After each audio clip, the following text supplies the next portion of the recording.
सानब्रैनि हाबाफारिजों क'क्राझार जिल्लानि दतमायाव जानाय दुलाराय बर' फरायसा आफादनि 52थि बोसोरारि जथुम्माया जोबनानै थांबाय।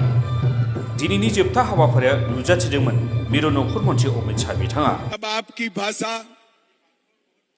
हमारी भाषा, बोडो भाषा 8वीं अनुसूची में शामिल है, तब यहां से विश्वजीत देमारी राज्यसभा में थे। स्पीकर बनने से पहले जब राज्यसभा में उन्होंने बोडो में भाषण किया तो पूरा देश आश्चर्यचकित हो गया कि देश की संसद में बोडो भाषा में कोई भाषण करता है, और इसके अनुवाद की व्यवस्था भी भारत सरकार ने की है। बियो जाबाय दिनै 52थि दुलाराय बर' फरायसा आफादनि बोसोरारि जथुम्मायाव बुंथिगिरि बिश्वजित दैमारी बिथांनि सोमोन्दै हादरनि नखर मन्थ्रि अमित शाह बिथाङा बुंनाय बिबुंथि।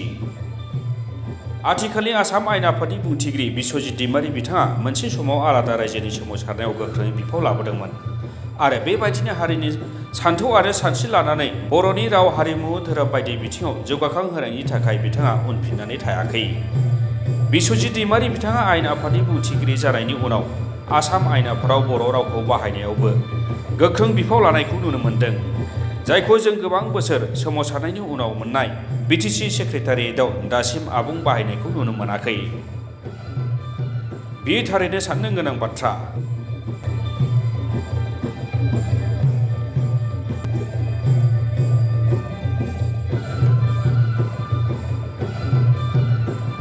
बिश्वजित दैमारी बिथाङा आसाम आयेन आफादनि बुंथिगिरि जानायनि उनाव बर' रावखौ दिसपुराव जेरावबो बाहायनायनि राहा खालामनायनि सिगां रायजोसभानि एमपि जानाय समाव बर' रावाव 8थि फारियाव हाबनायनि उनाव बर' रावजों पार्लियामेन्टआव बिबुंथि लाखिदोंमोन।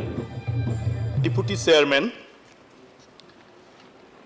जोंनि जि हादोरगिरिनि बिबुंथि जइन्ट पार्लियामेन्ट सेसनाव होदोंमोन, बेवहाय बिथाङा जिखिनि जोंनि हादोरनि जौगाखांनायनि थाखाय बे 5 बोसोराव मावनो लागोन हाबाफोर बा बे बोसोराव मावनो लागोन हाबाफोरनि बागै रायखांदों, बियो जोबोद ओंथि गोनां आरो आं सानो बेफोरखौ गमामायै जुदि मावफुङोब्ला जोंनि हादोरा जोबोर दावगाखांगोन।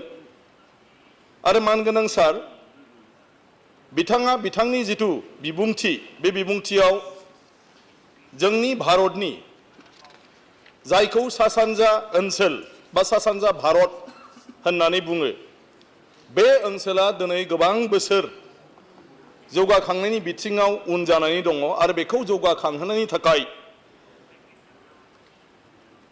माखासे हाबाफारि लानानै बे सरकारा जेरैखि जाया सा सानजा भारतखौ बे गासै भारत हादोरजोंनो समानै दावगालांहोनो थाखाय खामानि मावलांगोन होननानै बिथाङा बुङो। बियो जाबाय आथिखालनि आसाम आयेन आफादनि बुंथिगिरि बिश्वजित दैमारी बिथाङा बै समाव रायजोसभानि एमपि जानाय समाव पार्लियामेन्टआव बर' रावाव बिबुंथि लाखिनाय, जायखौ दिनै मिरु नखर मन्थ्रि अमित शाह बिथाङा रायखांदों। आपकी भाषा, हमारी भाषा, बोडो भाषा 8वीं अनुसूची में शामिल है, तब यहां से विश्वजीत देमारी राज्यसभा में थे। स्पीकर बनने से पहले जब राज्यसभा में उन्होंने बोडो में भाषण किया तो पूरा देश आश्चर्यचकित हो गया कि देश की संसद में बोडो भाषा में कोई भाषण करता है, और इसके अनुवाद की व्यवस्था भी भारत सरकार ने की है। बेयो थारैनो बर' हारिनि थाखाय गोग्गाथाव बाथ्रा।